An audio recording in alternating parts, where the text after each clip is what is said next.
There you are. Hey, Victoria Rader, welcome to the Edge broadcast. Thank you very much. I'm thrilled to be matching your gold mic. All right. Well, we're all golded over here, man. This is radio voice of Daniel Lott on the Edge broadcast. But hey, welcome to the show. And I'm really interested in talking to you, and I have an alternative reason to as well. Besides, we're talking about reprogramming our subconscious for success, and the great things that have happened to you, and how that you are trying to help others realize their dreams. Also, kind of, were you born in Ukraine? Yeah, born, went to school, grew up, family, been killed. Anything you want to know, my friend. Open book, lots of tears, lots of joy, whatever you need to know. Okay. All right. Well, Victoria, welcome to the show. So, um, you didn't start off very successful. I understand. You sort of did you just sort of fall into success, or how did you get all of the things to move in your life to get you into a position of success? D define start. We all start successful. We're born, and sky's the limit. And then we're programmed for failure. So we all start successful, actually. Mm, It's what happens between the actual start as being born and then the ability to overcome enough societal norms or well-meaning parents that you just should settle down and not strive as hard because stay safe, fly low. If you can't fly low, try to crawl low. And so in my case, I had two incredible role models in my parents. I was born into society. Ukraine was part of the Soviet Union, where if you went against anything that the main narrative of the party was, you were doomed to be unsuccessful. mm, And so, you just asked such an interesting question because in 1986, when Chernobyl happened, the nuclear disaster, that's mm. considered the I'm actual familiar with second that. nuclear disaster. Yep. Hmm. My dad was the editor-in-chief for one of the major newspapers, and he was sent to go and report that everything was well 2 days after the disaster. Hmm. So he flew to Chernobyl. He came back, and with what we now understand was minor radiation poisoning. He was throwing up for quite a few days. Hmm. And then he refused to report that it was safe. And so we went from a family with very high social recognition, where my parents knew the president and all of that, to me and my mom sharing a pair of boots over one winter because we couldn't Hmm. afford the second pair. Wow. And so it's how you define success. For me, watching my dad do that was the beginning of success in my life. I just watched that and I said, this So, is it. so did he risk being thrown in jail or anything, or?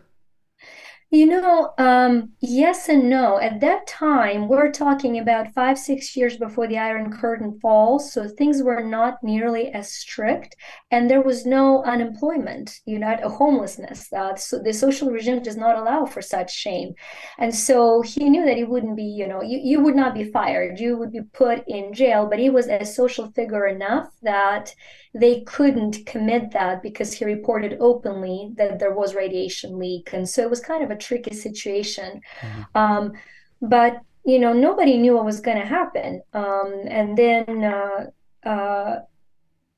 you know, I remember I remember overhearing, I was 11 at a time, and I remember overhearing my mom and my dad talking, and there was a lot of fear about taking that stand. And I remember my mom saying, well, we got each other. What else do we need in this life? We've got family, we've got each Mhm. other.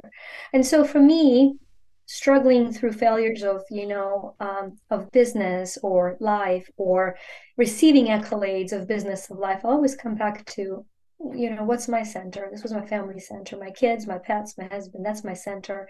Everything else is temporary. Mhm. Uh, so, how did you end up coming to the United States? The first time I came here, my friend was going through a very hard time. This is when the Soviet Union fell apart. 1992, Ukraine became independent, and her mom married an American.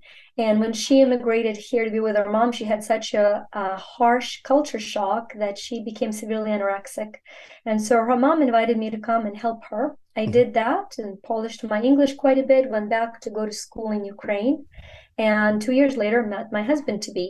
who happens to be an American. So we dated for 2 years, and I had the most non-romantic proposal. He said, "You know, honey, it's cheaper for me to marry you than it is to come visiting you in Ukraine." So, Okay. there you have it. All right. So, did you have dreams of success coming to America, or was it a love interest, or was it both? Huh. I will have to think about that question. Was being I successful think worth? I think no, I understand the question. Okay. I think it was less of a I think it was less of seeking an opportunity and more realizing it. Dan, I was 18 when I immigrated, Mm-hmm. and so I was 20 when I got married, and I don't think I appreciated the country for everything that it had to offer. So it really was love, but the realization of freedom and opportunity was more of a an opening, and falling into that fully. Mm-hmm. I Mm-hmm. don't know that I fully appreciated the gift that I was receiving Mm-hmm. at a time. Mm-hmm. All right. I don't know if you looked at our website, but we have a poll there, and it has to do with people's dreams. It says, "Have your dreams come true?" And everybody watching the program, just go to the side there. You'll see it. Take the poll, and then we'll see if it changes during the broadcast. But it says, "Have your dreams come true?" The choices are not at all. Yes, they have. My dreams have turned into a nightmare. Don't have any dreams. Somebody stole my dreams. How can they come true? Or they are starting to come true. So I'm going to give you what the results are right now. So right now, 40% of the people watching the program that responded say my dreams have come true. 13% said not at all. Another 13 said how can they come true? 6% said they're living a nightmare dream. I don't think I want to have that dream.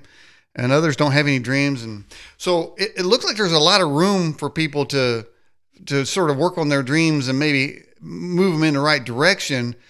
So if from what you're saying, you didn't necessarily have dreams of success as one would measure them, and a lot of times it is measured financially or educationally. I mean, the various things. I mean, but there's also the intangibles like spiritual success, happiness, which can't be measured really, and that certainly doesn't have a dollar attachment to it.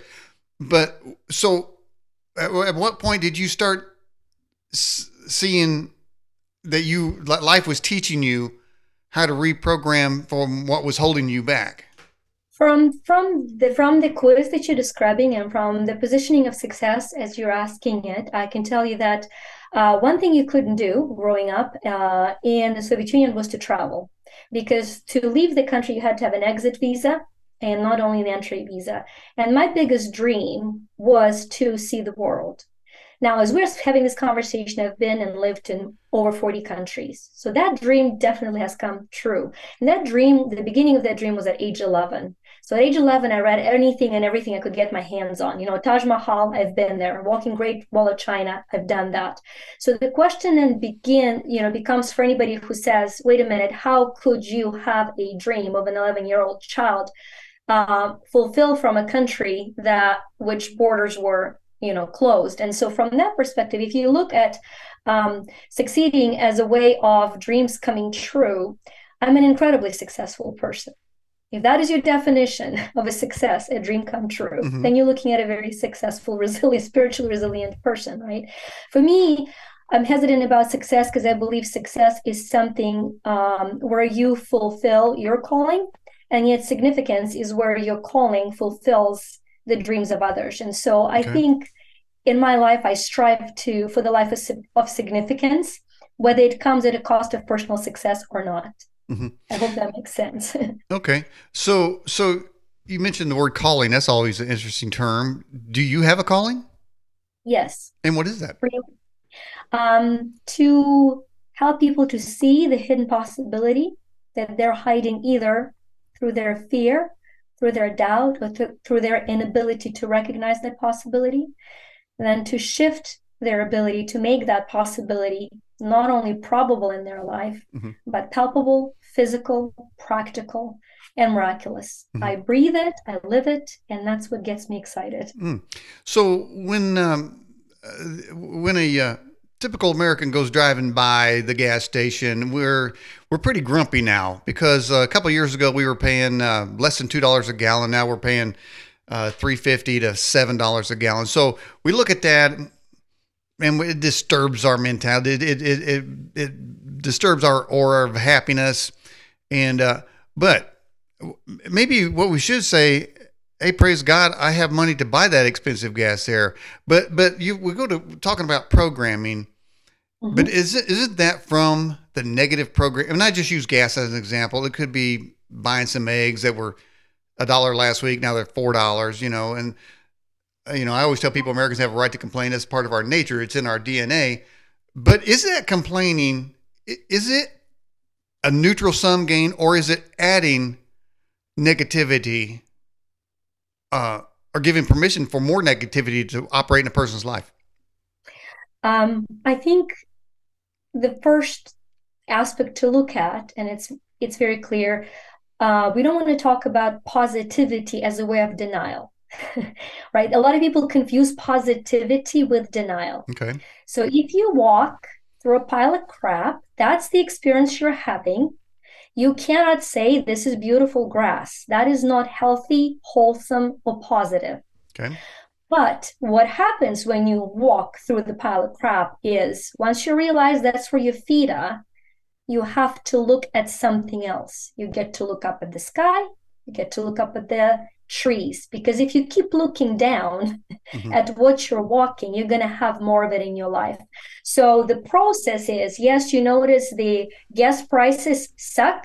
That life happens to you. You can say, that happened to me. Unfair, unfair. 30 seconds, you're done. We all understand it happened to me too. Now, the next step is, that happened to me so that something in it could happen for me. What am I going to develop as a human being from this negative experience? If you don't make the shift, you're going to continue sliding down emotionally, financially, relationally, in all areas of your life. If you make the shift to this bad things that's happening to me, what lesson is it in it for me? And then the most important third question is, how can I change it through me? Mm-hmm. That is the process of reprogramming consciously the situation. It's not denying something that's happening, and it certainly is not constantly describing it, because what we speak, we bring more into our reality. I say notice what you notice, because what you notice is what you create. So if you keep noticing about what's going wrong in your life, you're going to have more and more and more and more of it, just as you've said. It's not to deny it, it's just to say, I wonder why is this my third marriage and my spouse is still the same stinking person? Maybe, just maybe, I'm the common denominator. Uh-oh. I'm just saying. Okay. By the way, so questions come in, and I forgot to welcome people in the live chat. Max, Doreen, 8951, Put Yahweh First, Little Tiger, Tammy Hall, Mickey V, Robert Griffin, Bear, Believe, Kentucky Girl, Tony in Louisiana, people from Australia, Grumpy, Army Vet, Smoke C, and Jade Moderator. Had to get that out real quick. So here's a question for you, and it's totally unrelated, but you said when you first answered the Open book. Zoom, your open book, okay, where's all the money going that's going to the Ukraine? Well, I would have to be a person who is not either a conspiracy or opinion driven. I would have to be a person who receives that money to answer that question. I'm not the person who receives the money that's going to Ukraine. Now, I can tell you where money I am sending to Ukraine is going because I am watching that. So 100% of the profit of my clothing line and 80%, because we need 20% of profits to operate from my books, my programs, and my coaching right now, is going to a group of my volunteer clients in Lviv. When they get that money from us, it's divided into 3 different categories, and I have it accountable down to a penny. I have kids who's lost their parents and they're Mm-hmm. supported in the orphanages. We have 18 at this moment that we're feeding and dressing. We have rehabilitated 38 military men completely, tens of thousands of dollars of rehabilitation that would go with that. And we continually are buying sanitary products. That's where my money is going. Now, where the rest of the money in Ukraine is going, I don't know. Hmm. I am not a person who is accountable for it. And Hmm. anybody who tells you they know, I would ask how. Hmm. Well, I would ask how too. Well, that's phenomenal what you did there. Now, obviously, that's your home country there, and so I could see the sort of attachment. Um, is your husband all in for? And when it comes to, it sounds like it's a charity. Is he all in for sending money over there with you? Well, my husband and I both are business people, and so what our businesses do with their money, we're very big on independence here in our family. Whatever his business does is his accountability and Okay, accounting, but he's okay, very supportive of me as a human being and of all the choices that I and make. and that's how So we have that's not how had that. it once. Okay, I see. That's how it's working. Um, now you have a book out there, and I think we had it up there once. Here it is, right here. Um, you describe in there 35 laws, and do these laws also apply to sort of the making your dream come true as well? Because this seems to be a success thing. Are they tied in, or is this the main book for both topics? So the book describes 35 universal laws. The reason I call them universal is because they apply to all areas of your life and they work in all areas of your life to improve it. Um, I use them, those 35 laws, first as spiritual or energy or principle teaching, then how it applied in my life. And then I give three very practical applications to get your money in order as this stability. You know, in our life, we all talk about success, but here's what I've come to understand. Hmm. In anything we do in life, from walking to talking to building a business, in anything, we go from survival to stability to success to significance. A Hmm. lot of people in survival strive for success. They cannot get there without crossing stability because otherwise they get very unstable, temporary, crashing success. And you see that happening all the time. And so if somebody's listening, I would say, okay, you got to sit down and you say, if we talk money, relationship, doesn't matter, pick an area. Is it in survival mode? Because if it is, it stands no chance to be successful. It first has to become stable. And from survival to stability is change of habits. From stability to success is the change of mindset. Oh, we're so big on mindset. That's phenomenal. After you are out of survival into stability. Hmm. And after the change of mindset, from success and to survival comes a change of heart. And what a gorgeous luxury it is because you're not starving, your family's not starving, you're in stability, Hmm. right? That's my little very passionate spiel. Okay. All right. So can you describe, say, an imaginary person who would be unstable, and how would that Yeah. person move to stability?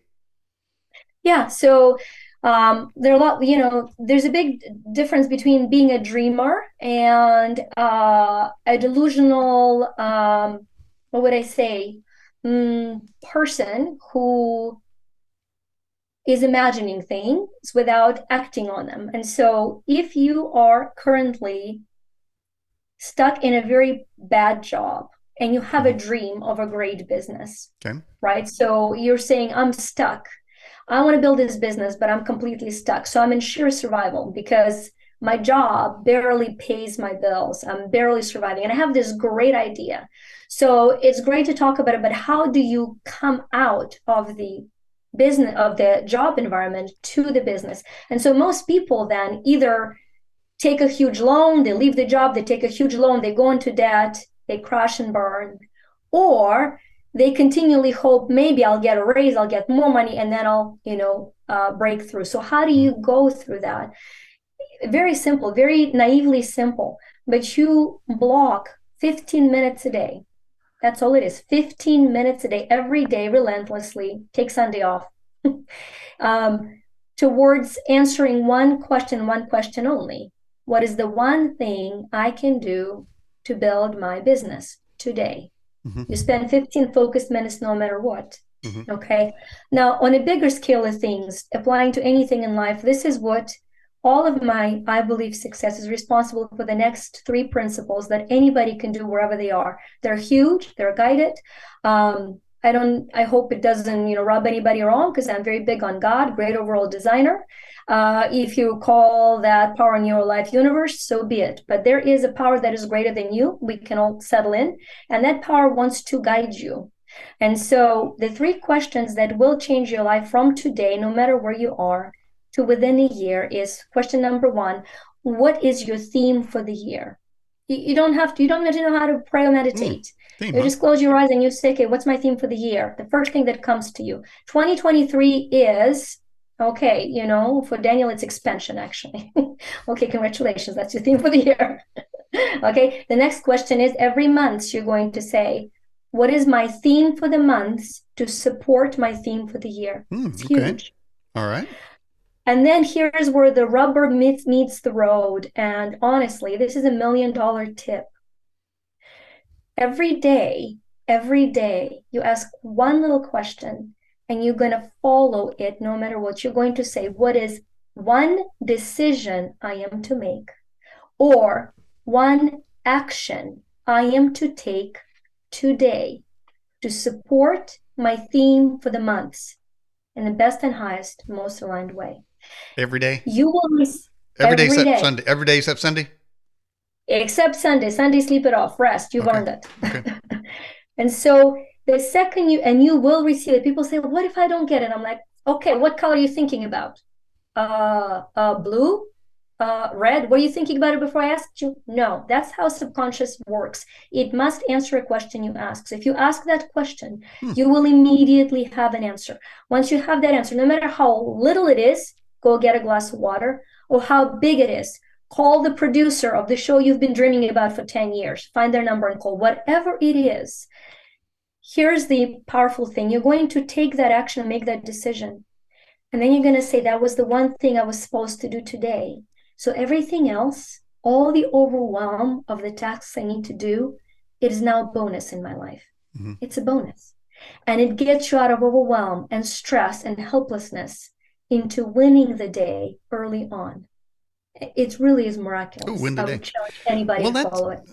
that sounds pretty amazing and a kind of a step by step thing. Sounds like an old adage I heard one time says, "Inch by inch, life is a cinch. Yard by yard, life is hard." But taking a step, so it could be anything. Let's just say, Daniel out here. I want to go. I want to be on. I don't know, a Fox News channel or something. So I look up their programming director's number. Yeah. Now I say I have the number. I don't have to go any further than that, right? Because I'm thinking the qualification is anything is applicable, no matter how small. So could I get away with just getting the number and then maybe the It next? depends. It depends on what your final game is. If your final game is to please your self-sabotage, yes, of course you can get away with it. But if your goal truly is to gain every possible dream in your life, you will complete the task, right? So, Mm-hmm. however, if you get that, we'll stick with the number. If it is get the number, you're going to get the number on that day. I would say you stop there on that day. Okay, so But on the I can next check day, you're it. going to make the call. I can Yeah, check that day off. you can check that day off. And it's because very often what happens is that we have a little success, we are so excited, we exhaust ourselves in the direction of success, and then we do nothing for weeks, months, and sometimes years. Mm-hmm. Mm-hmm. And so when you get when you get that high and you're like, oh my gosh, I can do everything now, that's when you want to stop, hold your horses and say, let's see what happens tomorrow. How much better can it get Mm-hmm. tomorrow? Okay. Okay. So I'm an intuitive, and I'm perceiving that a viewer, maybe a couple of viewers, are saying, "Yeah, well, that's you. I heard this before. This hocus pocus that ain't going to work. My life is crap, and nothing's going to improve it now." Is there any work that we can do for those folks? And I guarantee you, there's a percent, maybe a large percent in that category. So, what can we do? How can we help them a little bit here? Um, Two very powerful points, just what they are. One comes from experience. For years, I've tried to breathe life into dead fish. The dead Hmm. fish wants to want the air. in order to swim. It's Wow. called free agency. The big word for that is free agency. Wait, wait, Free wait, wait, agency, wait, wait, wait. Click. What's that word? free agency, free agency, freedom to choose. Okay, okay, I got you. Free agency. Got you. Okay. Nobody can violate someone's internal free agency. They can force us externally. Mm-hmm. But if a person is set to fail internally, nobody can rescue them. However, the second that person asks the question, maybe, just maybe, it could be possible for me. Mm-hmm. All I'm asking for, are you a person that doesn't necessarily yet believe it's possible for me to have a life of my dreams? That's too huge. All I'm asking is, can you ask a question? What if it were possible for me? Now, if you're that person, I can help you. But if you're a person who is set that nothing is possible until you make a choice to believe in possibility, Mm-hmm. I cannot help. And Bob Proctor was a great Canadian coach, and I worked with him for a while. And he set me down one time, and it was a very expensive coaching program. I paid 50 grand at that time. That was a fortune beyond fortune. I took Mm-hmm. second loan on my house. And that's where I said my husband supports in everything, however crazy it is. That was crazy. Looking back, that was crazy. But I took the 50,000 loan to be coached by Bob Proctor. And he set me down, and this was my $50,000 advice. He said, go where you wanted, not only where you needed. So the answer is, if somebody is set on self-destruction, unfortunately, I cannot help them. But if they ask a question, Mm-hmm. what if you could help me? Then yes, Mm-hmm. I can. And what's that? What's that term? You can't breathe life into dead fish. That's what I say. Well, that also there's another term that I kind of coined. Well, I don't know if I've coined it. Maybe I picked it up somewhere. It's kind of internal, but um, um, spiritual vampires or energy vampires. Yeah. These are sort of your dead fish people, and no matter what you say positive, there's a negative response. And I know people like that. And it's like, are you ever going to smile? Can you ever say something nice? Can you ever say, I'm happy to be alive? No, they can't. So at what point do you, I mean, there must be possible, the miracles happen. I mean, Jesus and the miracle of the fish. So a dead fish could come back to life somehow. So should we quit trying when we realize there's this energy sucking or dead hole, this drain hole, no matter what you say? Should we move away from them or continue trying, or just forget that, just join them? And if misery makes them happy, just tell them how bad things, how bad my day went. Maybe it'd be great. I don't know. I'll be very frank and very obvious, and I think that'll probably touch a lot of people. I mean, you've seen our president Zelensky, right? We just say it for what it is. I don't care what. I'm not here to be liked. Okay. It's a point of freedom is I'm not here to be liked. So this is what I'm going to say. It depends who they are in your family. If it's your kids, you don't have a luxury to give up on them. Mm-hmm. You've made a choice to be responsible Mm-hmm. for the life of your kids. Mm-hmm. So they can be dead fish 24/7. You get to breathe life into them. That's a consequence of having made a choice to Mm-hmm. have them. Mm-hmm. Now, if it's your friend, now that's different. It's very different. Okay. You can make a different choice. You can make a choice to say, you're draining me. And because you're draining me, I'm not strong enough to be pulling you up. So Mm. you and only you know who and how and to what degree drains you. You and only you can set those boundaries. Mm-hmm. Because until you let go of people who drain you, you cannot connect with people who empower you. Sort of the person in the ocean who can't swim. You don't swim out to them because they'll crawl on you and take you down. You told them. In fact, that was in a scene in the movie Titanic. Did you see that movie? Yeah, They were in the ocean, man. And they showed that where their people didn't have a life.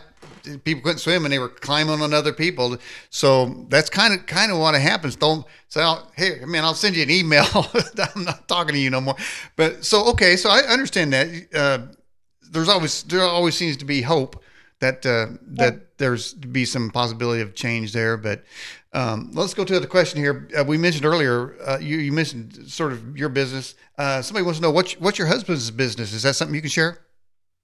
Yes, absolutely. My husband is a retired federal judge, and so Mm-hmm. he does the patent law consulting. He travels and he consults on patent law, how to protect your intellectual property. Mm-hmm. Yeah, nice, nice, nice. Yeah. And I must say, by the way, you have an awesome looking website. Of all the guests Thank you. that I had, I mean, it's really functional, nice, nice to try, easy to travel through. We have a link to your website on our on in your bio section of our uh, write up on you. But let's go ahead and check results, see if we've moved any here so far. Because usually the poll usually changes as a guest comes on and starts to talk, and people get to understand. It's like a mental shift when you're tuning into a program and they don't know what to expect, and they may have some kind of hold back in the beginning, and it was all big maze. But then when they start to focus a little bit, then the numbers start to change a little bit when they start to tune in what's going on. All right, so 40% now said that their dreams have come true. 13% still down there at not at all. No movement on that. One of the top one of the possibilities of voting is somebody stole my dream. Now I don't know what that looks like. Maybe that's maybe somebody wanted to do what you did and they did it first to steal your dream. I don't know. Um, uh, if your dream, and so that leads me to the question: if the dream you have, and this goes to fate, so to speak, isn't you? How do you know that you're pursuing the dream that isn't for you? That you mentioned the great designer. I mean, I personally believe there's a life path, and we prosper and we are at our best when we're on that path. We're at our worst when we're off that path. But what if we're on a path and we're trying to make it work, and it's not for us? This is why we ask those three questions, because we trust for them to come from the source that is offering us the best and highest path, right? But today it looks like we're going to be talking questions today. We're going to be answering with questions. I think a lot of people do not get their dream because they haven't been taught how to want what is best for them through them. And they pursue something they think they should want, or something that others have and they think they want. And I see that all the time. I think discovering what your real dream is a is the biggest part of this quandary. And so I usually, when I have somebody who comes in into my circle, I have them sit down and answer these four questions to find out the truth of their dream. The first one is, what is it that I want? And you write down everything that you think you want, everything that you want. There's, sky's the limit. The second question, you don't want to, and you do not want to cut these questions out because they work at different parts of your brain Mm-hmm. and your psyche, allowing for the real dream come into vision. So second question is going to be, what do I want most? So these are things I want. Now you're going to ask yourself, what do I want the most? And you're going to answer that. Then comes the third question. What outcome do I want? What outcomes do I want? Because you see people say, well, I want to be a president of the country. But they usually want to be that because they want a certain outcome. What outcome do you want? Well, I want to have power, or I want to have influence, or I want to fly on a private jet. Usually, we don't go deep enough to know why we want something. And often we get it and we still feel empty. So that third question is very important. What outcomes do I want? And finally, the gold is in the fourth question. What outcome do I want the most? It's a very vulnerable question. Once you arrive at that, then you can build your dream around it. Then you're going to say, if that's the outcome that I want the most, if inner peace really is the outcome I want the most, Mm-hmm. and I started with a quadruple 5-story building, as a house dream, because I thought that if I have that, that means I have all the money to buy that. That means I have all the safety to buy that. That means I have peace inside. Well, if the greatest outcome is the inner peace, then every day I'm going to ask, what is the one action I am to take, or one decision I am to make to live my life through inner peace today? And it's the most, and then not only your dreams that are always limiting come true, but the dreams you couldn't possibly imagine open up for you. Mm-hmm.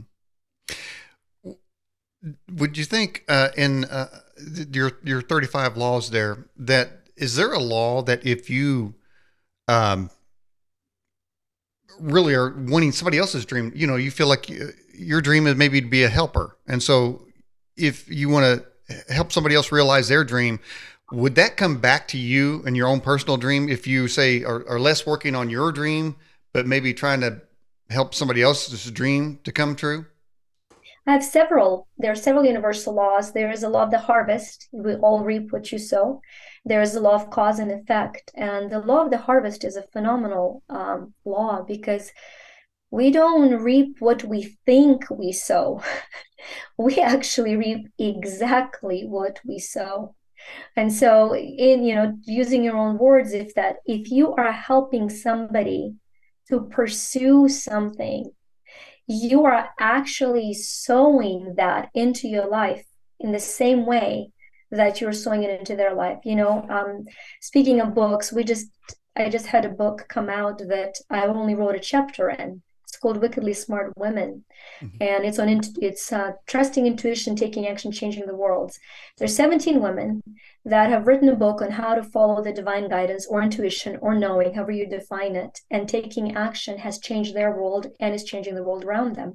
Well, 100% of proceeds of that book is going to Life is Good for children that have no ability to play. And playing, no money, no support. And playing is a huge part of developing. Now, why did I have to make time to do that? Right? Mm-hmm. Speaking of the warning cure and everything, it's not my passion. I love kids, but I love mine. I mean, Mm-hmm. it's not my passion.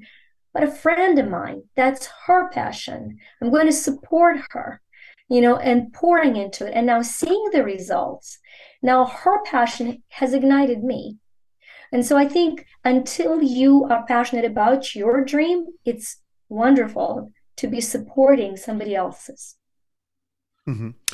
So, so are you saying that you have to be working on your own dream before you can help somebody else? No, absolutely not. That sometimes you're not clear what your dream is, Mm-hmm. and through helping somebody else, that becomes more clear in your life. Mm-hmm. Okay, you're saying if you help somebody else, that your own personal dreams become more clear.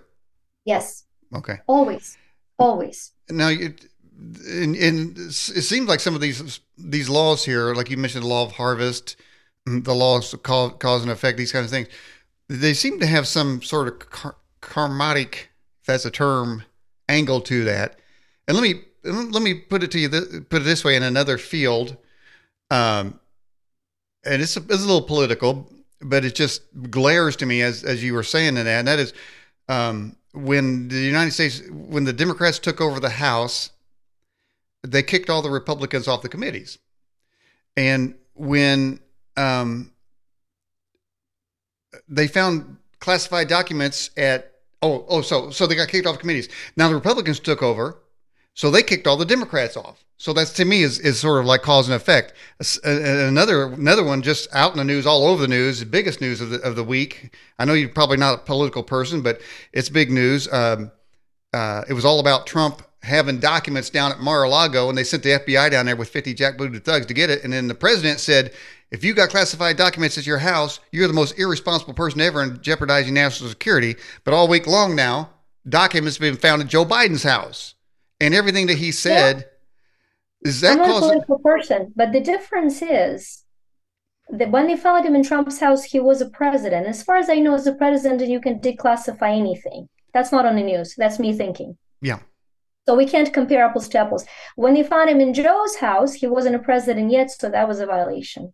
I Mm-hmm. went to 2 law schools. I don't practice, Well, it sounds like but you're I'm very clear on good. where the law is. Well, thank you for that. That tells me that you actually are aware of that situation. The vice president does not have the authority to declassify or keep those documents, but a president does. But isn't that though? It seems that everything that the I don't want to be political, but it seems like everything the left accuses the right of, they're guilty of, or they're exposed later of doing exactly that. So, but that's just in the political realm. Is that the kind of thing we're talking about? So, you got to be careful how you say things because it's going to come back. So maybe we should focus on saying more positive, so more positive can come back. Am I getting that right? I think you're describing it perfectly. I also think that this is going to be a bit of a shocker, but we're only able to notice in others what we dwell on the most ourselves. Mm. Okay. period. Period. So it's kind of like when they say if you're pointing finger at somebody, you got four fingers pointing back at yourself. Very Is much that so, very much is, so. is And I find it all fascinating because I think um, it's like more hatred is being practiced daily in anti-hatred rallies. And I think what happened is that because instead of Mother Teresa put it best, she said, I will never walk in an anti-war protest. But when you have a march for peace, you will find me there. hmm She had a job to restore peace. hmm Her job was not to depose war. And I think that's the pattern that I see when somebody screams very loud that they're deposing something of someone. It's because they don't know what they stand for. They only know what they stand against. But whoever or whatever you cannot stand is what stands in your way of success. Hmm. It's huge. So what Okay. triggers you? Okay. Shift it. Focus on something else. Okay. Change your focus a little bit. So, in a certain way, we are talking about dreams and making your dreams come true. But is having a dream, a literal dream, is that a point where you can find out what your dream is? Do you talk about that ever? That your own personal your night dream, all of a sudden you have a dream of where you're going or what to do that's right. Is that part of this thing, or could you never have a dream like that and all do it sort of in the awake state? You know, I very much believe in prophetic dreams. I've had them. I've had people who had them. I also know there are a lot of gibberish dreams because the subconscious is regurgitating unprocessed trauma and is finding for a way to heal a person. There are also pattern dreams where you have a stuck fear from childhood that you keep recurring dream. I'm fascinated by dreams. I'm not an expert in dreams. I do have an expert in dreams on my team. I Mhm. actually was on a podcast and he was interpreting one of the dreams as a style of a podcast. I was so fascinated. I invited him to be on my team as a dream me coach. So he actually works with people on interpreting their dreams. It's the art, it's a skill. He's a trained psychotherapist who Mhm. also studies the dreams. So I think that I can tell you a phenomenal tool towards your dream of how to use your dreaming state. When you fall asleep, your subconscious mind for 4 hours is active and it is regurgitating the last feeling, emotion, or thought that you were drifting to sleep with. It creates neural receptors for you to then recognize the opportunities that would support that image. So if you are dreaming of something in real life, you are dreaming, like I said, for me, travel is I'm passionate about travel. So if you're listening to me and you're saying, I have no money, I have no time, I have no opportunity, but maybe it would be possible for me to travel. I'm only asking for that possibility. Maybe it would be possible for me to travel. Then I want you to think of one place you really want to go to. Mhm. And before you go to bed, I want you to imagine you're already there and fall asleep with a smile on your face of how it would happen. There is a neuroscientific evidence that as you sleep for 4 hours, your brain is rewiring itself to help you recognize opportunities that are aligned with that dream. Hmm. Okay. So, do you speak Russian? I speak Russian, Ukrainian, Polish, Spanish, learning Okay. Italian. Okay. Okay. All right. Hey, say Ukrainian is my first language, Russian is my second language. okay. So so are, are you? Does it bother you that all this stuff going on with between Russia attacking Ukraine? How's that? How's that? How do you receive that? All right, open book, no crying. I got a call 8 months ago, beginning of the war. My great aunt had the Russian soldiers break into our house. After they've eaten all the food and raped my niece, they said, we're out of food, get in the car. My great aunt, my niece, and two children got in the car to go buy food. They opened fire. She died on contact. My niece was wounded. The children were saved.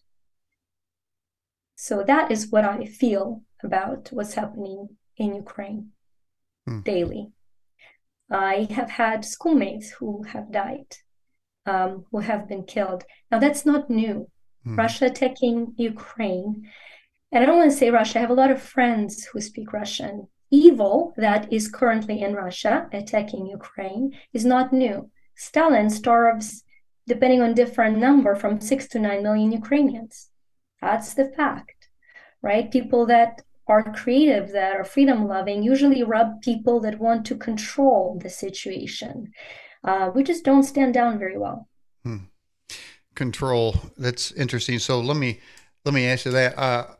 America is often described as a land of opportunity, and it's unfortunate that most of Americans haven't been able to access that opportunity. And I think it's not because it's not there.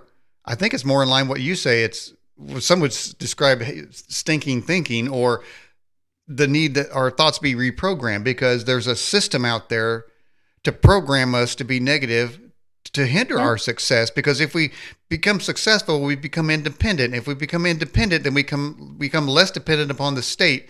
Whereas, say you have a sort of a Russia where more, or a communist situation where people are dependent upon the state. Do you recognize any trend in this country that you may have seen in Russia or in the Ukraine?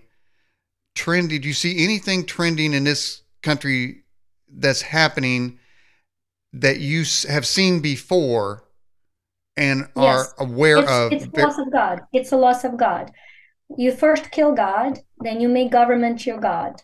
Then you no longer pray to higher power to discover the power within you.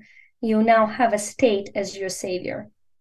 I think we have a savior, but if we choose the state to be the savior, then we're very surprised when the new elected savior does not necessarily meet our expectations. This is how it was in the Soviet Union. You were not really allowed to seek empowerment, because if you were powerful, if you were strong, then you did not need to be saved by the government. And Mm-hmm. if you did not need to be saved by the government, then how could government possibly justify controlling your life 100%? Mm-hmm. It is very dangerous, I Mm-hmm. think, at what we're experiencing. And I think it comes from slowly I know who I believe and how I believe. I also know I believe in freedom of religion and spirituality. I believe it's important for every person to believe as they choose. But when it is becoming shameful to believe, that's a red flag. That's a real red flag. And Mm-hmm. those red flags are being flagged all over the country right now. Mm. Kind of reminds me of the Haitians and the Cubans in Florida. They certainly recognize a trend in this country of a totalitarian state controlling everything from what you eat to the car you drive to whether or not you can have a gas stove, whether you have lobster on the East Coast, whether you can have a pond in your backyard. I mean, it's just, they recognize, because they came from a place what was just like that. And well, it's not completely, this country's not completely like that. There's definitely a trend for that kind of thing. And I think the people that have come from situations like that can see it better than the people living here the whole time. Now, here's a question. We may have asked it already, but maybe we need to express it again. How do you know if you have the right dream? There is a great book by Andy Andrews, I believe, The Traveler's Gift, I think. But anyway, the concept there is very powerful. It says God did not give us an opportunity to always make the right choice, but He did give us an opportunity to make a choice and then make it right. The only way you'll know it's a right dream, if you pursue enough wrong dreams to know that they're wrong. A lot of people are afraid to pursue a dream because they're not sure it's the right one. Mm-hmm. The fear of failure is the biggest stumbling block to success. Failure is not opposite of success. Failure is the pavement on which success walks. So if I had the biggest desire for all of us, let's find 10 ways to fail today. Because if we do 10 days in a row, there'll be a great success on the 11th day. Mm-hmm. That kind of reminds me of what I think it was Thomas Edison that once said when when was working on the light bulb. They said something like you've done 1,000 of them and they don't work, and he said, well, it's a thousand ways have led me to the one way that does work. So but he never gave up. And you would think after so many failures that he would, but look what happened, because he never gave up his dream. And I think for society would be a better place if more people's dream would be coming true, because it seems like most people's dreams are dreams of success, and they don't have dreams of, say, hurting somebody or being evil or stealing. That's not a dream that somebody typically has. But imagine if people's dreams would come true, there'd be a lot more happier people around, would there not? I think it's the other way around. I think you first choose to be happy no matter what. Mm-hmm. That's the tough situation. You don't make your happiness depending on the outcome of you achieving your dream. Mm-hmm. You're listening Okay. to this and you say, right now, I'm going to choose to be grateful for the little that I have. And I'm going to choose to be appreciative. So what I have appreciates, which means grows in value. And I'm going to choose to be peaceful, loving, and happy. If you make that choice, and that is a choice, you have the quote, right? Viktor Mm-hmm. Frankl, that is a choice. Okay. If you make a choice to choose happy now, not depending on whether you get your dream or not, the percentage, the probability of your dream coming true is much higher. Mm-hmm. Because you're not learning that you're deserving to be happy now, not based on some bubble bursting in the future. Mm-hmm. Does every person deserve to have their dreams come true? I believe so. I believe very strongly that there's a big difference between being worthy of your dreams and unworthy actions. I think more so for men. I have a lot of male clients, and it's a very interesting pattern. I think for a lot of us, when we make a mistake that is unworthy of who we are as human beings, we assume we are unworthy. And I think one of the greatest gifts that I could give somebody is to, when you've done something in your past you're not proud of, instead of saying, this is me, I'm a horrible person, is to say, that was unworthy of who I'm born to be. Mm-hmm. I'm going to forgive that, and I'm going to try to live more worthy of who I've come to be. So I believe we all are worthy of infinite love that is there for us and infinite opportunity. And it is our mistakes that we somehow believe make us unworthy of living our dream. But if we redefine it and we say, wait a minute, this me cheating and trying Mm-hmm. to rob somebody of their dream, that's Mm-hmm. unworthy of me and Mm-hmm. of my dream. What a Mm-hmm. great reminder. So, I think I appreciate so, that. That'll be great. so you're saying self condemnation for past behavior can stop you from your dream coming true? Yes. Yes, absolutely. Hmm. Absolutely. S- Guilt is suffocating, and the only way to access that is through deep, profound forgiveness, self and others. Mm-hmm. Well, that kind of reminds me of the Bible story with the woman at the well, when Jesus talked to other people that would condemn, wanted to stone the woman. Says, he who hasn't sinned cast the first stone. They all left, and Jesus said, "Woman, your accuser aren't here to condemn you, and neither do I." So, from a Savior standpoint, you mentioned Savior. The Savior is not condemning people for things they have Nope. done. It seems that the enemy comes to you and condemns you for what you have done. But I would say that the fact that you may recognize you have done wrong tells you that you still have a viable conscience. You still have a spirit that's intact. But discerning between the self condemnation as if that's a penance, if I just hate myself, then I deserve that. I mean, there is that, and so I think that's some kind of thought process that may have been kind of ingrained or programmed, as you use the word, into us. How do you get around that? I define the word sinner through Latin root, because what you're describing is love the sinner, condemn the sin. I defined the word sinner through the Latin root because sin is without. It's very simple. When we're without love, when we're acting without love, we're sinning. That's it. To me, it's that simple. That's why everything Christ taught was one word, love. Mm-hmm. Moses came up with a gazillion of laws. Christ said, forget that it's love. But we forgot that he said it's love. We're going back to the laws, but that's besides the point. Mm-hmm. So it is that, to me, is what it comes down to. We usually we as humanity commit atrocity because we've detached completely from loving. And so whenever we're without love, we're in a state of that sin or withoutness. And so it's all about seeking a life that is a life of sharing love. It is Mm-hmm. the most fulfilling way to be alive.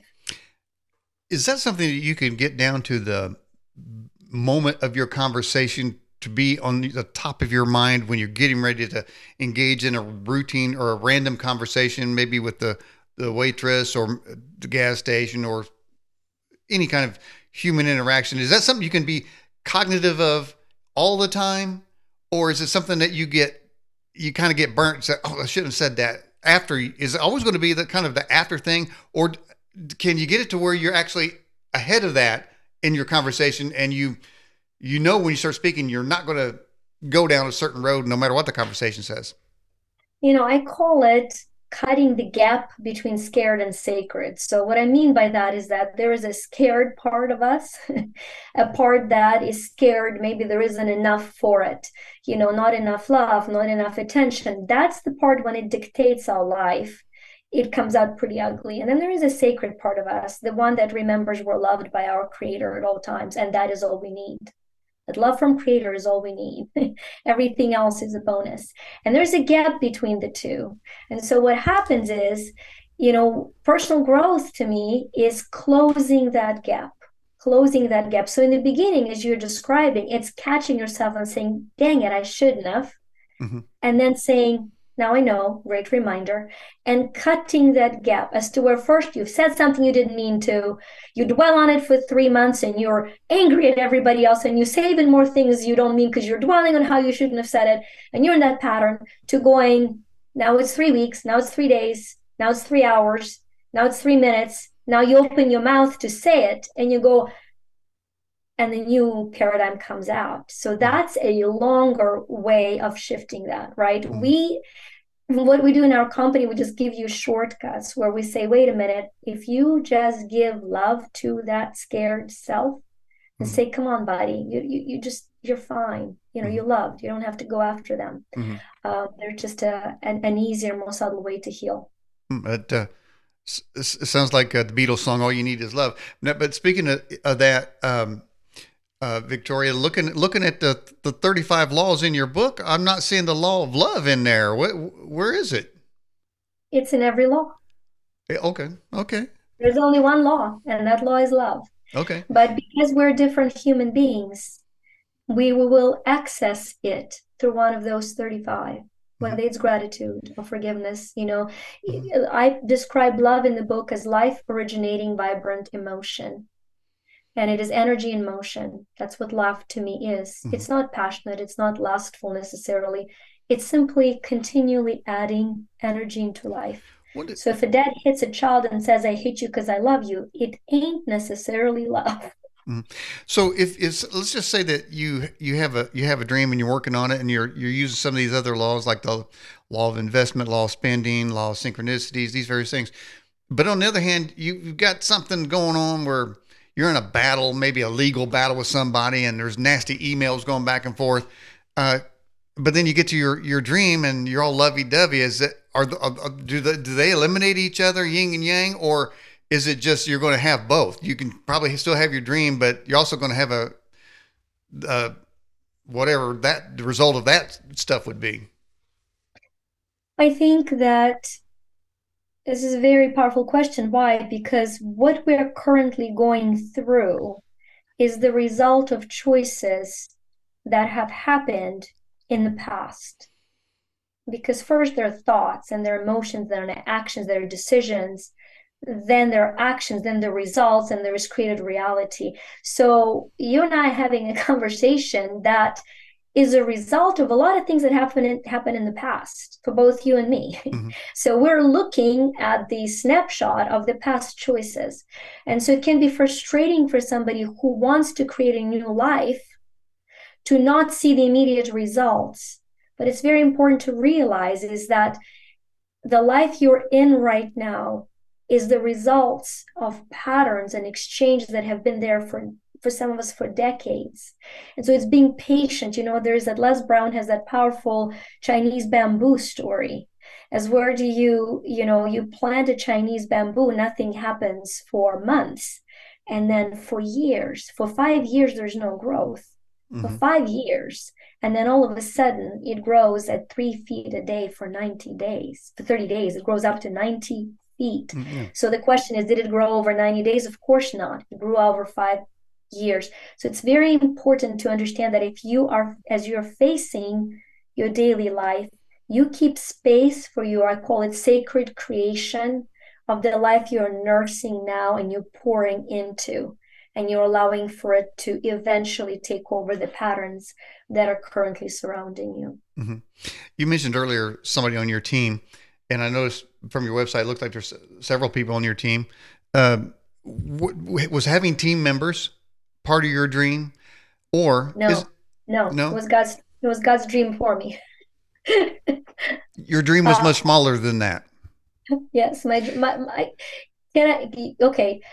Um, I have one dream. I'm gonna be very frank, Dan. I have one dream. It's a very big dream. It's a huge dream, but it's a very small dream. I just dream every day to be used by God fully and completely every day, and then together witness a life of miracle that unfolds. Mm-hmm. That's as true and vulnerable as it can be. And I think a lot of the things that what I've given those 3 steps, that's how everything has been created. Everything I have, every app, every book, every program has been created with those 3 basic things. This is my year theme. This is my month theme.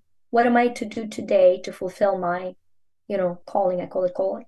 And so it was not a dream to have a big team, but the dream has always been, how do I serve what I believe is my talent? How do I grow my talent in the best and highest way? Yeah. Okay. You always hear somebody will say, um, I had success I never dreamed of. Well, if you never dreamed it, then how could you have that success? Did it come from somewhere else? It always comes from somewhere else. We cannot control results. If the COVID didn't teach us, I don't know what will. We live under delusion that we're responsible for results. We're only responsible for effort. That's it. And if we continue pouring into effort, and then we will be surprised pleasantly by the results. But I think we're in a society that judges everything by results. We only control the effort. Mm-hmm. That's the end game. That's what we need faith. The faith is the gap between between the effort and the results. Mm. There's a Bible story that says that Abraham saw a city afar off, though he didn't receive it. It was accounted unto him for righteousness, which means that, and is in the, I think it was in Hebrews in the what they call the chapter, faith chapter. He saw that city, having not received it in this life, but God accounted it unto him for righteousness, which means that he didn't get his dream. His dream was to see that city, but he didn't get it. But God said, well, that was faith, and that's worth more than even you getting it. So if somebody doesn't get their dream and they're working hard on it, but they believe that they should get that, is that okay too? Isn't that a thing? So it's a win-win I think situation. it is the thing. I think it is the thing. I think if we just all take a chill pill on the whole dream process and realize that we dream to get us out of bed and act and to open a door to a much greater dream happening for us. The purpose of a goal is not getting. The purpose of a goal is growing. Mm-hmm. I can't say it any better. Okay, well, that's good Goals because are not for getting, goals are for growing. We mm-hmm. didn't come to get stuff, we have come to grow in the Mm-hmm. process of being here. And as we grow, stuff comes and it leaves. And hopefully we're unaffected by it. Mm-hmm. Yeah, it does. It does come and go. Certainly, aren't going to be taking it with you. Um, so, Well, unless you're a pharaoh, you try. okay. So here's a question for you. It says, is it okay not to have a dream? No, not okay. Not okay to have a dream, because if you don't have an active dream, it means you have an active worry or you're in a state of apathy. And those are low frequency dreams. Like I said, we dream not to get them. We dream to give God an opportunity to place the dreams that are there for us. We've got to open the door. Dream opens the door. It opens the door. But we're not attached to what comes through that open door. Mm. Wow, that's interesting. I have a hang on. I have a thought bubble that says, did she just say that? You just said that it's not okay to not have a dream. That it is a requirement for your human experience, your spiritual self in a human body, to have a dream. because you're having it, whether you're aware of it or not. So it's good to have an aware dream. Because if you're not aware of creating a dream, trust me, you're creating a dream because we cannot not think. But what is your dream then? Your dream is that of not of something that you don't want to happen. So you're dreaming a nightmare. Is that bubble on your thing that you were telling me that my dreams are a nightmare? Well, okay. Shakespeare said it best. Shakespeare is my friend in metaphysical science. I've decided. He said, "To be or not to be, that is the question." What does it mean? You know, we haven't misinterpreted a very powerful principle, ask and you shall receive. I talk about it all the time. Ask and you shall receive has become ask for stuff, order things, and you will get them. It doesn't say that. It doesn't. It says ask and you shall receive. The questions that you ask will be answered.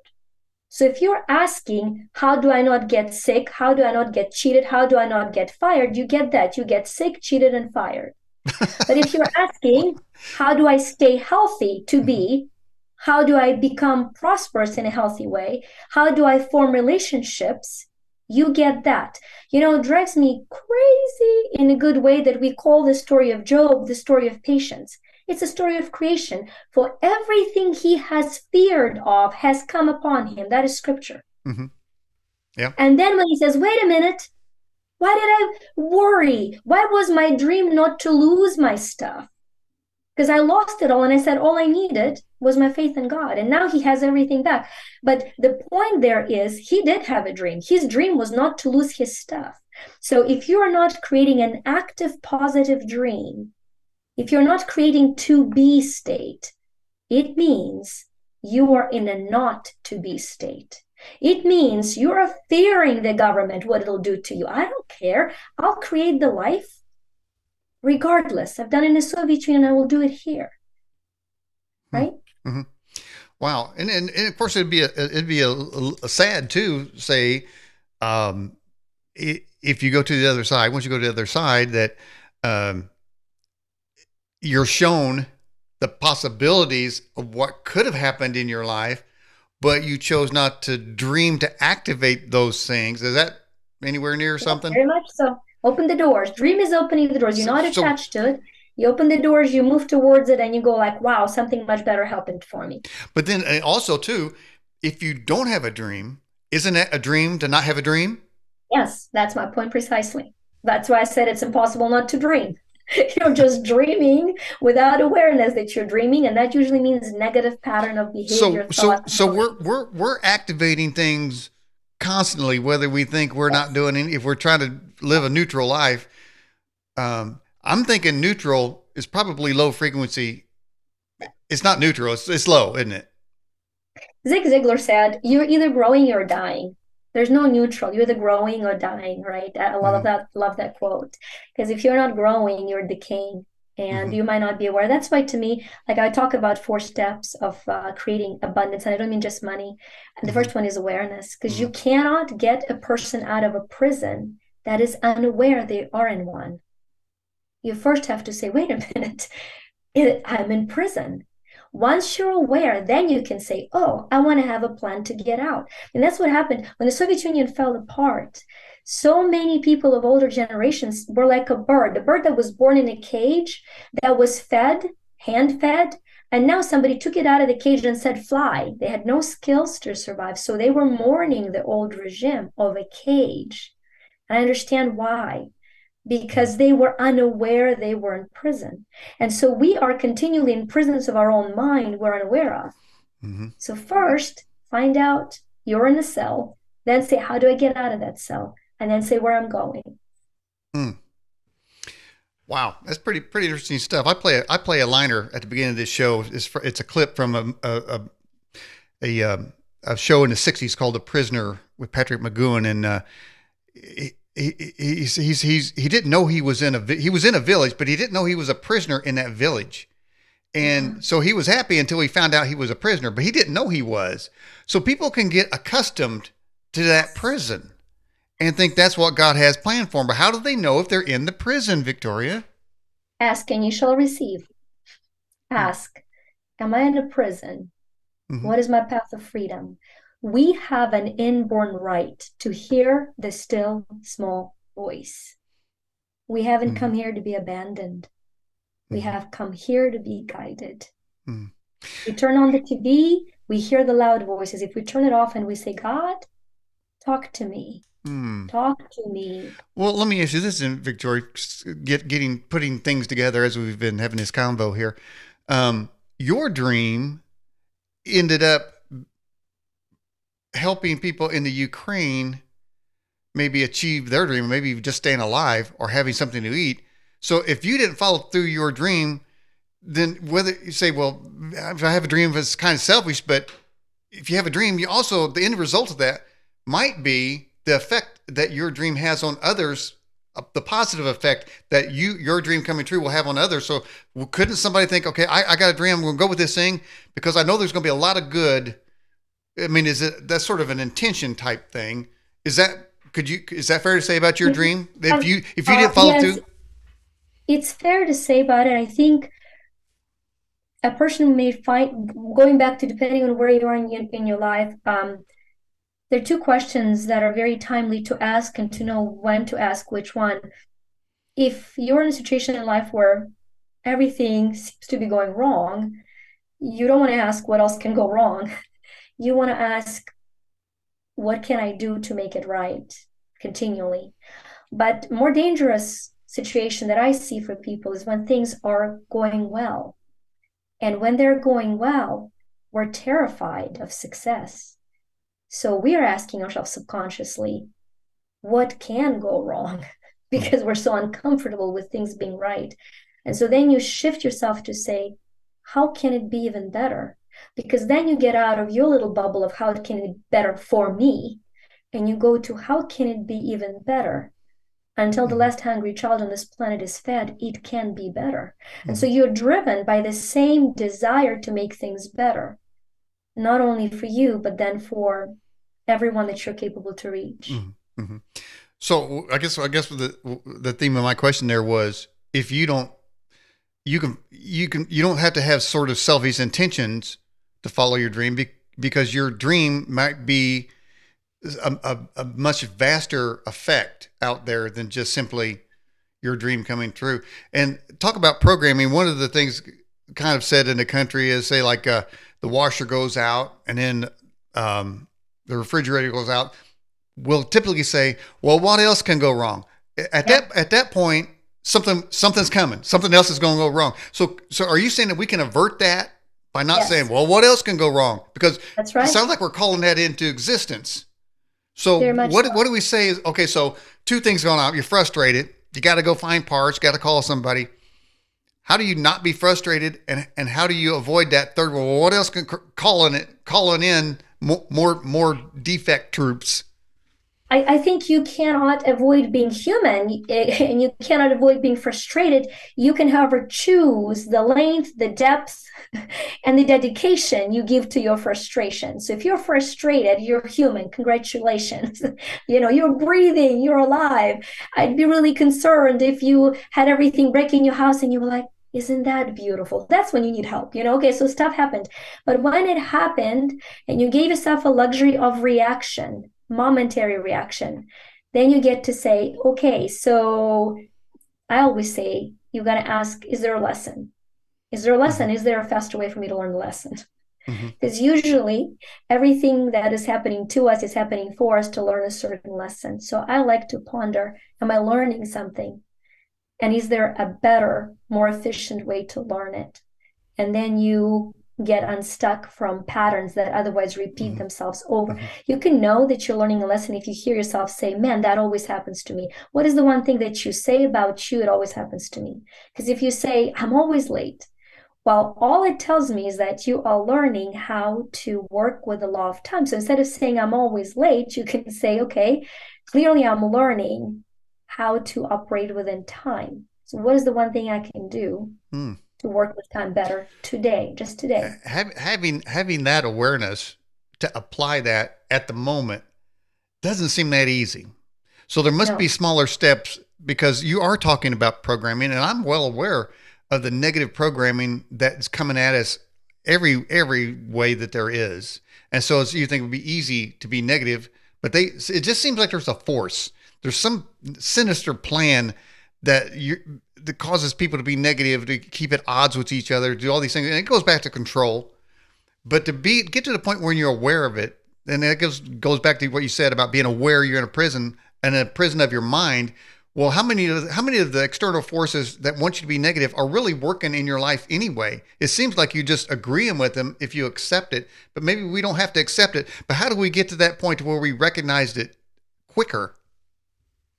I think a lot of us are blind to them because of the patterns of self-judgment and self-unacceptance that we've come accustomed to be. And so we don't see how ugly we are and the things that are happening to us are caused by us. And the reason we don't see our own ugliness because we don't know how to forgive it and love us and let God love us through it. We are not letting Christ be Christ. That's as direct of an answer as I can give. Mm-hmm. You So, know, when he says, "Give me your burdens," because my burden is easy and my yoke is, because my yoke is easy and my burden is light. We're saying, "Oh no, no, thank you. I'm going to carry this one all by myself. You can have this one. I got all by myself." But if we actually practice, because you earlier you said it sounds very like there's karma. Well, Christ didn't come to deny the law; he came to fulfill the law. So I actually say, Christ or karma, choice is yours. mm, Christ or karma, choice is yours. You get to choose.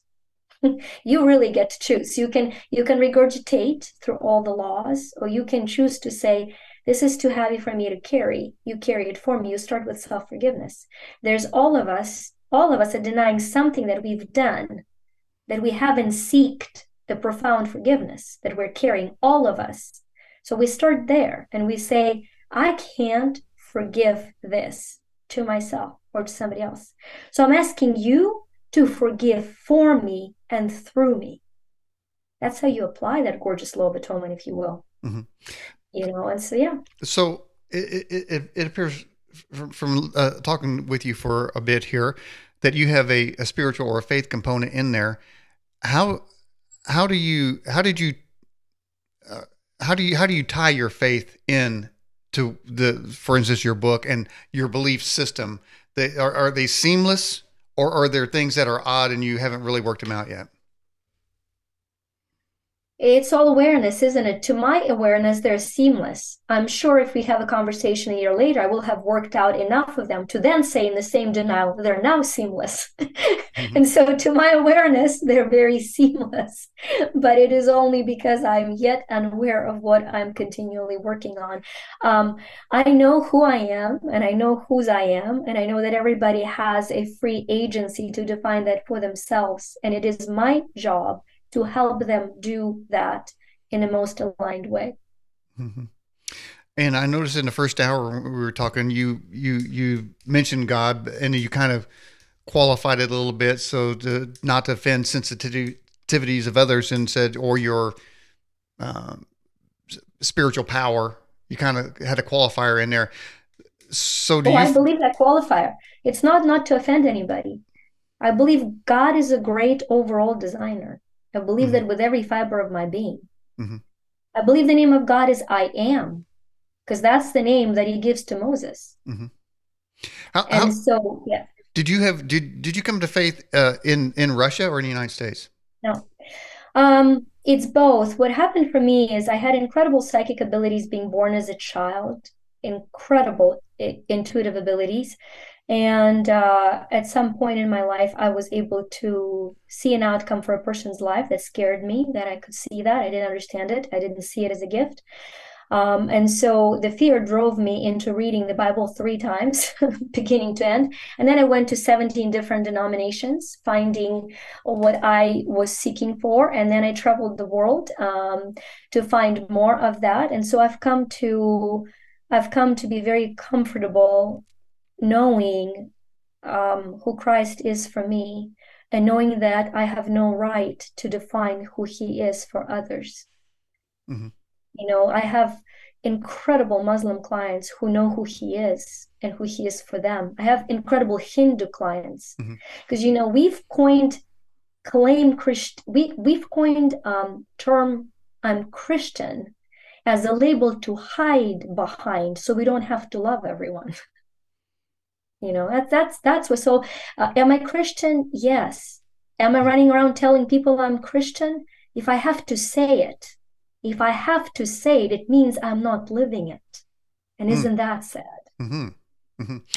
And how, so that faith component, how is that received by your clients of different faiths?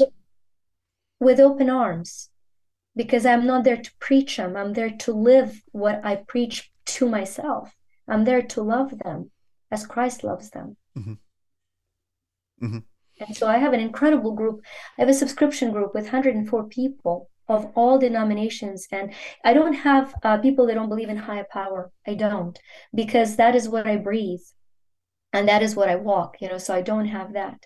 Hmm. But all the other programs that I have people of all walks of life, and they're very comfortable knowing who I am and what I believe. And when I say Christ or karma, you get to choose, I get to tell it to everybody and have some most fulfilling discussions about that because it truly is a choice and it's a daily choice. Hmm. And Christians make it as often, if not more, as Hindus do. Hmm. All right. So in your, I want to talk about law number 30 as we're getting near the end of the broadcast here. The law of synchronicities. What is that about? I love that law. It's one of my very favorite laws. You have to put that law, however, with the law of trust and the law of true source, because a lot of people today are hesitant. They're seeking signs. They're waiting for a sign to move forward. And it's very different from the law of synchronicity because the law of synchronicity says is that when you are walking the guided path, when you are in my world, when you're following God's voice, all of a sudden you'll start having signs aligning behind you. Hmm. So there's a big difference between sign seeking and synchronicity of being guided. And so usually when you start seeing these beautiful synchronicities in your life, it's like the spirit's little gift saying, you're moving in the right direction. Take a breather. You're moving in the right Where do direction. these synchronicities come from? Oh, what a great question. I think everything in my world, there's also law of grace.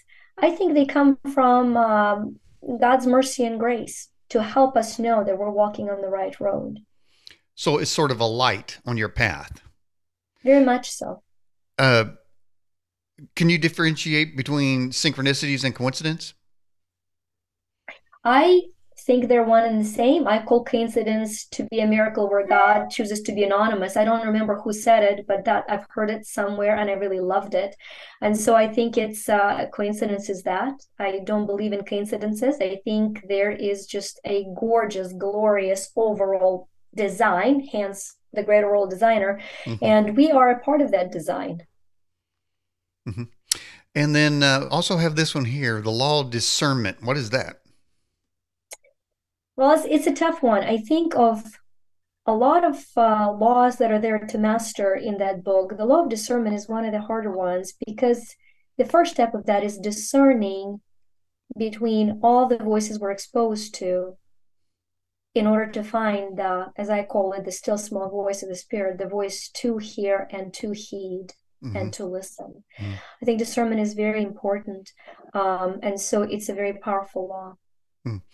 Okay. So, and we're talking about voices there, synchronicities, but uh, I, and I agree that there is no such thing as coincidence.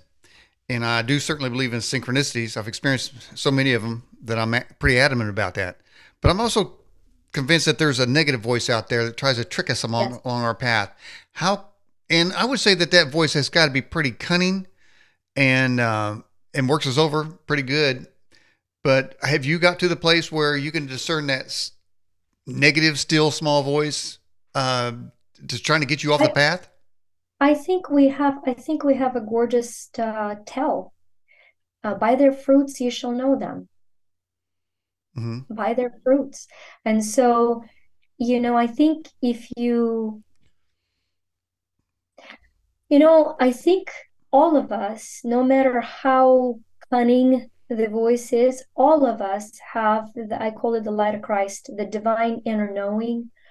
All of us know when following something that is harmful to anyone in any way Hmm. cannot possibly be coming from God. Hmm. Okay. Now some of us listen to it and maybe numb it to the point that we barely hear it. But I don't think anyone is beyond the reach of that voice. I think people, can I tell you what, because we're talking about deception, right? Hmm. Can I Yeah. tell you my understanding of deception? I think deception to me is insistence on self-righteousness. Whether you're a politician who needs to be right, or you are a religious zealot who needs to be right. I think when you insist on self-righteousness versus practicing a right to love and serve relentlessly, you're being Hmm. deceived. Hmm. And the voice that tells you, oh, go tell him you're right, go tell him. You tell me the day when you convince somebody to be following God. No, but if you love him enough, they may choose to follow. All right. And then let's end it with this here: the law of forgiveness. What is that? I think it's the ultimate law, hence it's the last one. Uh, one of my favorite and most profound moments that got me on a path of working with subconscious mind actually is Christ on the cross, where he Hmm. says, forgive them, Father, for they know not what they do. Hmm. So when somebody harms me or harms my children, Hmm. tell them, forgive them, for they know not what they do, because they're cut off from God's knowing from within. They're programmed by the situation, the circumstances, Mm. maybe the abuse in their life. So forgive them. Doesn't mean you stay around them. Doesn't mean you let them harm you, but you forgive them. Mm. So I got a little growing to do. I was going through the line at Menards, and I was standing there at the checkout counter, and the bag started ripping, and I asked the cashier, I said, "Hey man, can you give me that? Let me have that bag underneath your counter there because it's ripping." He goes, "No, it was a paper bag, and they give them out at the as you come in." I thought, "What's the matter with him?" Now, should I have said, "Oh, thou blessed soul, thank you for allowing me to drop stuff out of this rip bag when you have a bag right there"? I mean, how I don't know. I don't know, Victoria. I had a problem. I see I got room to grow here, so I'm out myself. But at least I realize We it, all right? do, but we first forgive ourselves for that reaction. See that it all Oh. goes back to when because here's the principle: love your neighbor as yourself. Hmm. Yeah. That's all what it comes down to. We're only angry at people to the degree we're angry at ourselves, period. It's Mm. not love your neighbor more than yourself, serve them relentlessly so you can resent them for the rest of your life. And it's not love yourself way more than your neighbor so you can take advantage of them. It's love your neighbors yourself. So if you're angry at somebody, I would say you get to say which part of me needs to be healed, loved, and forgiven. Mm. Which part of me was it so important to have that whole bag that this person took away? I mean, I'm now back at a 3-year-old kid that is asking for something, right? And that Mm. part needs to be whole. It needs to be healed. It needs to be forgiven. So then we don't no longer care about somebody else's wounded part. Okay. Well said. Well said. Okay. Well, Victoria Rader, we're at the end of the broadcast. Anything you'd like to say about your book or your website? You go right ahead. What you do? What do I want to say? I want to say one thing, and that one thing is if you want to start a journey of finding that wounded, scared self, we actually have a free meditation, which is actually a visualization. It's 5 minutes. And what it does everything I'm talking about. It connects you to the light and love of God within your heart and teaches you to love that part that is scared. And you can find it at choosesacred.me. Hmm. Well, I don't have that link on the website. What's it called? Choose Sacred? Choosesacred.me. And can I tell you why Hmm. me? You see that little M biggie? Yeah. Because that to me, every time I say I'm me, it's a formula of who I am as a reminder of my mortal divine experience. I am mortal matter that manifests materially, but much more importantly, I'm an eternal energy, the essence that expands. And you notice the E is big. So my whole journey in this life, remember who I am as a child of God and surrender the struggling little am to it. That's why me. So it's Hmm. choosesacred.me. Nice, nice, nice. All right. Well, Victoria Reader, I really appreciate you coming on the broadcast this evening. Thank you so much for having me. This was such a blast. Okay. All right. Well, thank you so much. And I'll send you links after we edit and upload. Bye bye. Bye.